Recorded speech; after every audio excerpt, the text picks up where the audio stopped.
आप सभी को राधे राधे। तो चलिए शुरू करते हैं श्रीमद् भागवत महापुराण के 10वें स्कंद का 12वां अध्याय अघासुर का उद्धार। बोलिए भागवत भगवान की जय, बोलो सदगुरु महाराज की जय, बोलो ठाकुर जी महाराज की जय, बोलो राधा रानी की जय। हमेशा की तरह से शुरू करने से पहले 2 मिनट हम नाम संकीर्तन करते हैं। जय राधे कृष्ण गोविंद गोपाल राधे राधे, जय राधे कृष्ण गोविंद गोपाल राधे राधे, गोपाल राधे राधे, नंदलाल राधे राधे, गोपाल राधे राधे, नंदलाल राधे राधे, जय राधे कृष्ण गोविंद गोपाल राधे राधे। तो चलिए शुरू करते हैं।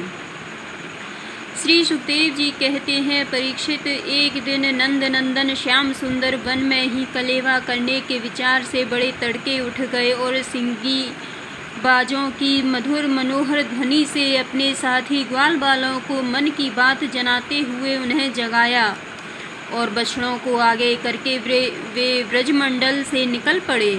श्री कृष्ण के साथ ही उनके प्रेमी सहस्त्रों ग्वाल बाल सुंदर छीके बैंत सिंगी और बांसुरी लेकर तथा अपने सहस्त्रों बछड़ों को आगे करके बड़ी प्रसन्नता से अपने अपने घरों से चल पड़े। उन्होंने श्री कृष्ण के अगणित बछड़ों में अपने अपने बछड़े मिला दिए और स्थान स्थान पर बालोचित खेल खेलते हुए विचरने लगे।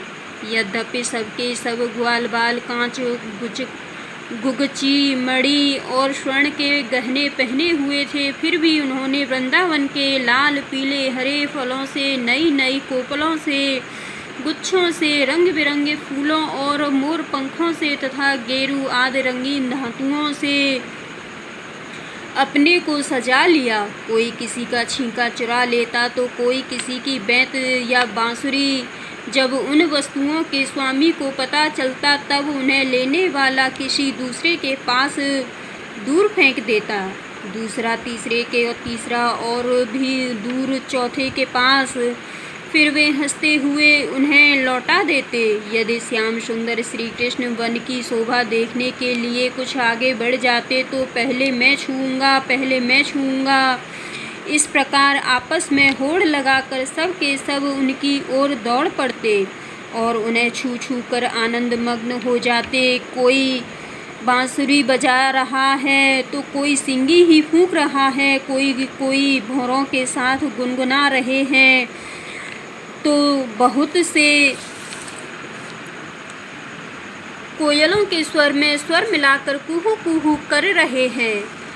एक और कुछ ग्वाल बाल आकाश में उड़ते हुए पक्षियों की छाया के साथ दौड़ लगा रहे हैं तो दूसरी ओर कुछ हंसों की चाल की नकल करते हुए उनके साथ सुंदर गति से चल रहे हैं। कोई बगुले के पास उसी के समान आंखें मूंद कर बैठ रहे हैं तो कोई मोरों को नाचते देख उन्हीं की तरह नाच रहे हैं।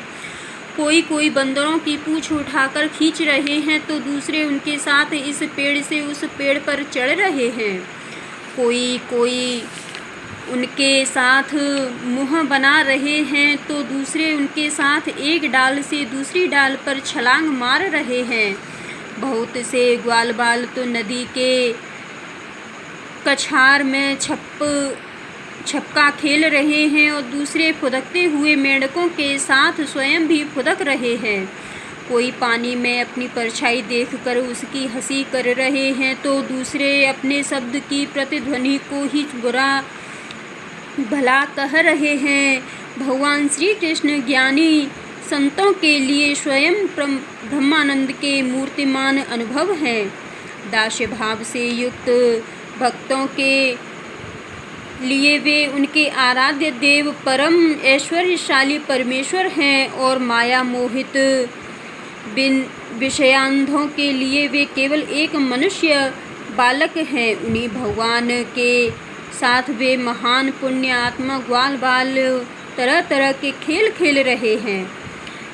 बहुत जन्मों तक भ्रम और कष्ट उठाकर जिन्होंने अपनी इंद्रियों और अंतःकरण को वश में कर लिया है, उन योगियों के लिए भी भगवान श्री कृष्ण के चरण कमलों की रज अप्राप्य है।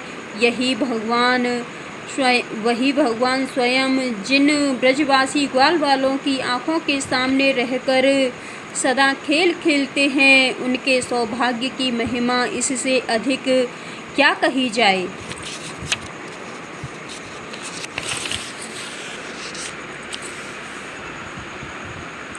परीक्षित, इस समय अघासुर नाम का महान दैत्य आधम का उससे श्री कृष्ण और ग्वाल बालों की खुशमयी क्रीड़ा देखी न गई। उसके हृदय में जलन होने लगी। वह इतना भयंकर था कि अमृत पान करके अमर हुए देवता भी उससे अपने जीवन की रक्षा करने के लिए चिंतित रहा करते थे और इस बात की बाट देखते रहते थे कि किसी प्रकार से इसकी मृत्यु का अवसर आ जाए।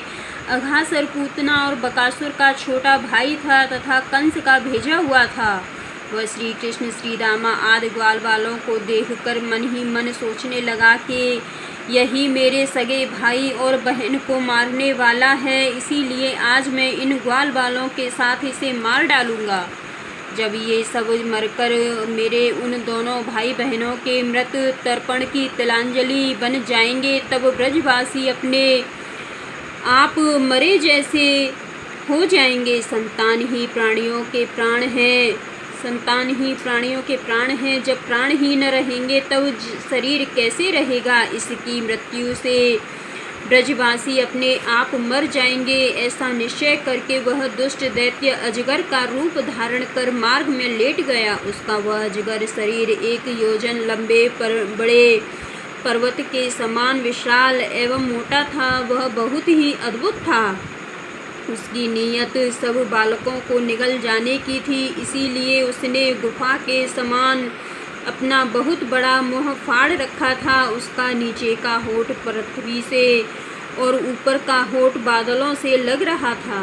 उसके जबड़े कंदराओं के समान थे और दाढ़ें पर्वत के शिखर सी जान पड़ती थी। मुँह के भीतर घोर अंधकार था।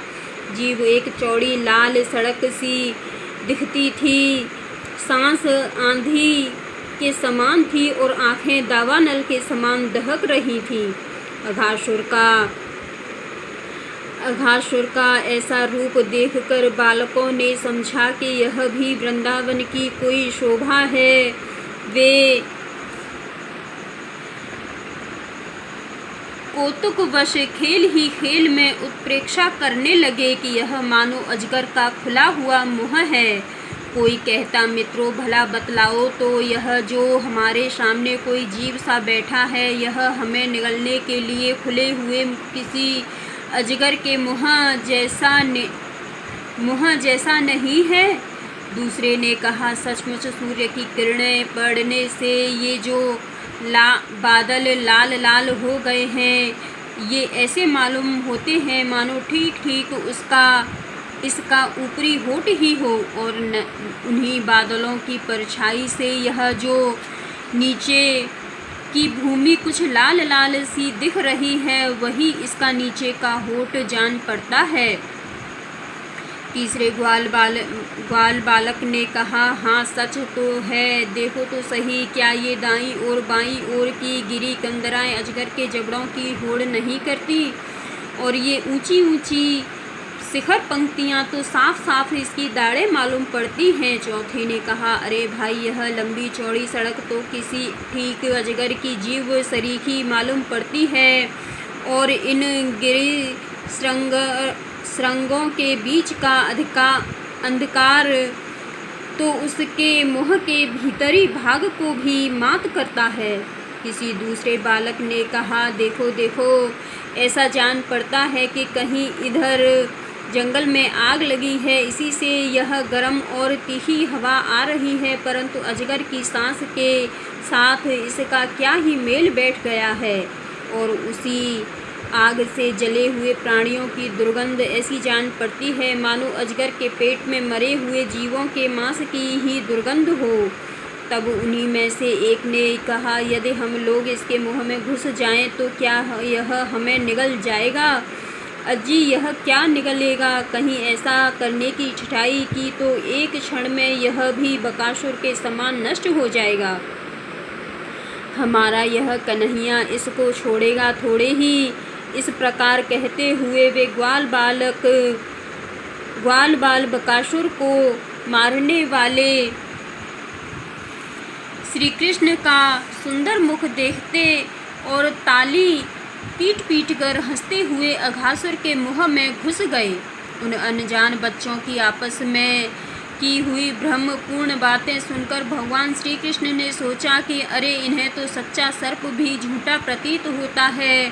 परीक्षित भगवान श्री कृष्ण जान गए कि यह राक्षस है, भला उनसे क्या छिपा रहता। वे तो समस्त प्राणियों के हृदय में ही निवास करते हैं। अब उन्होंने यह निश्चय किया कि अपने सखा ग्वाल बालों को उसके मुँह में जाने से बचा लें। भगवान इस प्रकार सोच ही रहे थे कि सब के सब ग्वाल बाल बच्चों के साथ उस असुर के पेट में चले गए, परंतु अघासुर ने अभी उन्हें निगला नहीं। इसका कारण यह था कि अघासुर अपने भाई बकासुर और बहन पूतना के वध की याद करके इस बात की बाट देख रहा था कि उनको मारने वाले श्री कृष्ण मुँह में आ जाएं, तब सबको एक साथ ही निगल जाऊं। भगवान श्री कृष्ण सबको अभय देने वाले हैं। जब उन्होंने देखा कि ये बेचारे ग्वाल बाल, जिनका एकमात्र रक्षक मैं ही हूँ, मेरे हाथ से निकल गए और जैसे कोई तिनका उड़कर आग में गिर पड़े, वैसे ही अपने आप मृत्यु रूप अघासुर की जठराग्नि के ग्रास बन गए। तब देव की इस विचित्र लीला पर भगवान को बड़ा विस्मय हुआ और उनका हृदय दया से द्रवित हो गया। वे सोचने लगे कि अब मुझे क्या करना चाहिए, ऐसा कौन सा उपाय है जिससे इस दुष्ट की मृत्यु भी हो जाए और इन संत स्वभाव भोले भाले बालकों की हत्या भी न हो। ये दोनों काम कैसे हो सकते हैं। परीक्षित भगवान श्री कृष्ण भूत भविष्य वर्तमान सबको प्रत्यक्ष देख रहे थे, देखते रहते हैं। उनके लिए यह उपाय जानना कोई कठिन न था। वे अपना कर्तव्य निश्चय करके स्वयं उसके मुँह में घुस गए। उस समय बादलों में छिपे हुए देवता भयवश हाय हाय पुकार उठे और अघासुर के हितैषी कंस आदि राक्षस हर्ष प्रकट करने लगे। अघासुर बछड़ों और ग्वाल बालकों के सहित भगवान श्री कृष्ण को अपनी दाढ़ों से चबाकर चूर चूर कर डालना चाहता था, परंतु उसी समय अविनाशी श्री कृष्ण ने देवताओं की हाय हाय सुनकर उसके गले में अपने शरीर को बड़ी फुर्ती से बढ़ा लिया। इसके बाद भगवान ने अपने शरीर को इतना बड़ा कर लिया कि उसका गला ही रुध गया। आंखें उलट गईं, वह व्याकुल हो बहुत ही छटपटाने लगा। सांस रुक कर सारे शरीर में भर गई और अंत में उसके प्राण ब्रह्मारंध्र फोड़कर निकल पड़े। ब्रह्मारंध्र फोड़कर निकल गए। उसी मार्ग से प्राणों के साथ उसकी सारी इंद्रियां भी शरीर से बाहर हो गईं। उसी समय भगवान मुकुंद ने अपनी अमृतमयी दृष्टि से मरे हुए बछड़ों और ग्वाल बालकों को जला दिया और उन सबको साथ लेकर वे अघासुर के मुँह से बाहर निकल आए। उस अजगर के स्थूल शरीर से एक अत्यंत अद्भुत और महान ज्योति निकलकर उस समय उस ज्योति के प्रकाश से दसों दिशाएं प्रज्वलित हो उठी। महान ज्योति निकली। उस समय उस ज्योति के प्रकाश से दसों दिशाएं प्रज्वलित हो उठी। वह थोड़ी देर तक तो आकाश में स्थित होकर भगवान के निकलने की प्रतीक्षा करती रही। जब वे बाहर निकल आए तब वह सब देवताओं के देखते देखते उन्हीं में समा गई। उस समय देवताओं ने फूल बरसाकर, अप्सराओं ने नाचकर, गंधर्वों ने गाकर, विद्याधरों ने बाजे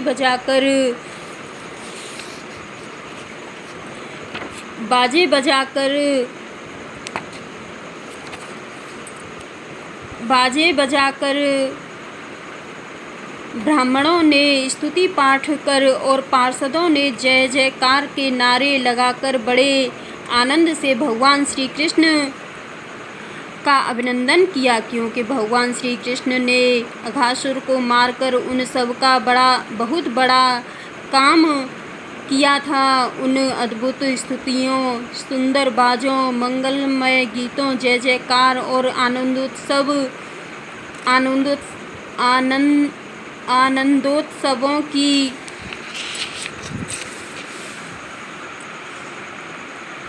मंगल ध्वनि ब्रह्मलोक के पास पहुंच गई। जब ब्रह्मा जी ने वह ध्वनि सुनी तब वे बहुत ही शीघ्र अपने वाहन पर चढ़कर वहां आए और भगवान श्री कृष्ण की यह महिमा देखकर आश्चर्यचकित हो गए।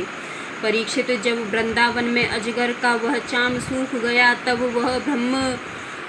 तब वह ब्रजवासियों के लिए बहुत दिनों तक खेलने की एक अद्भुत गुफा सी बना रहा। यह तो भगवान ने अपने ग्वाल बालों को मृत्यु के मुँह से बचाया था और अघासुर को मोक्ष दान किया था। वह लीला भगवान ने अपनी कुमार अवस्था में अर्थात 5वें वर्ष में की थी। ग्वाल बालों ने उसे उसी समय देखा भी था, परंतु पौगण्य अवस्था अर्थात 6ठे वर्ष में अत्यंत आश्चर्यचकित होकर ब्रज में उसका वर्णन किया। अघासुर मूर्तिमान पाप ही था। भगवान के स्पर्श मात्र से उसके सारे पाप धुल गए और उसे उस सारूप्य मुक्ति की प्राप्ति हुई जो पापियों को कभी मिल नहीं सकती। परंतु यह कोई आश्चर्य की बात नहीं है, क्योंकि मनुष्य बालक की सी लीला रचने वाले ये वे ही परम पुरुष परमात्मा हैं जो अव्यक्त और कार्य कारण रूप समस्त जगत के एकमात्र विधाता हैं। भगवान श्री कृष्ण के किसी एक अंग की भाव निर्मित प्रतिमा यदि ध्यान के द्वारा एक बार भी हृदय में बैठा ली जाए तो वह सालोक्य, सामीप्य आदि गति का दान करती है जो भगवान के बड़े बड़े भक्तों को मिलती है। भगवान आत्मानंद के नित्य साक्षात्कार स्वरूप हैं। माया उनके पास तक नहीं फटक पाती। वे ही स्वयं अघासुर के शरीर में प्रवेश कर गए। क्या अब भी उसकी सद्गति के विषय में कोई संदेह है? सूत जी कहते हैं, शौनकादि ऋषियों, यदुवंश शिरोमणि भगवान श्री कृष्ण ने ही राजा परीक्षित को जीवन दान दिया था। उन्होंने जब अपने रक्षक एवं जीवन सर्वस्व का यह विचित्र चरित्र सुना तब उन्होंने फिर श्री सुखदेव जी महाराज से उन्हीं की पवित्र लीला के संबंध में प्रश्न किया। इसका कारण यह था कि भगवान की अमृतमयी लीला ने परीक्षित के चित्त को अपने वश में कर रखा था। राजा परीक्षित ने पूछा, भगवान आपने कहा था कि ग्वाल वालों ने भगवान की हुई 5वें वर्ष की लीला ब्रज में 6ठे वर्ष में जाकर कही। अब इस विषय में आप कृपा करके यह बतलाइए कि एक समय की लीला दूसरे समय में वर्तमान कालीन कैसे हो सकती है। महायोगी गुरुदेव, मुझे इस आश्चर्यपूर्ण रहस्य को जानने के लिए बड़ा कौतूहल हो रहा है। आप कृपा करके बतलाइए। अवश्य ही इसमें भगवान श्री कृष्ण के विचित्र घटनाओं को घटित करने वाली माया का कुछ न कुछ काम होगा, क्योंकि और किसी प्रकार ऐसा नहीं हो सकता। गुरुदेव, यद्यपि क्षत्रियोचित धर्म ब्राह्मण सेवा से विमुख होने के कारण मैं अपराधी नाम मात्र का क्षत्रिय हूँ, तथापि हमारा अहो भाग्य है कि हम आपके मुखारबिंद से निरंतर झरते हुए परम पवित्र मधुमय श्री कृष्ण लीलामृत का बार बार पान कर रहे हैं। श्री सुखदेव जी कहते हैं, भगवान के परम प्रेमी भक्तों में श्रेष्ठ शौनक जी, जब राजा परीक्षित ने इस प्रकार प्रश्न किया तब श्री सुखदेव जी को भगवान की वह लीला स्मरण हो आई और उनकी समस्त इंद्रियां तथा अंतःकरण विवश होकर भगवान की नित्य लीला में खिंच गए। कुछ समय के बाद धीरे धीरे श्रम और कष्ट से उन्हें ब्रह्म ज्ञान हुआ। तब वे परीक्षित से बाहरी ज्ञान हुआ तब वे परीक्षित से भगवान की लीला का वर्णन करने लगे। बोलो भागवत भगवान की जय, बोलो सद्गुरु महाराज की जय, बोलो ठाकुर जी महाराज की जय, बोल राधा रानी की जय। आप सभी को राधे राधे।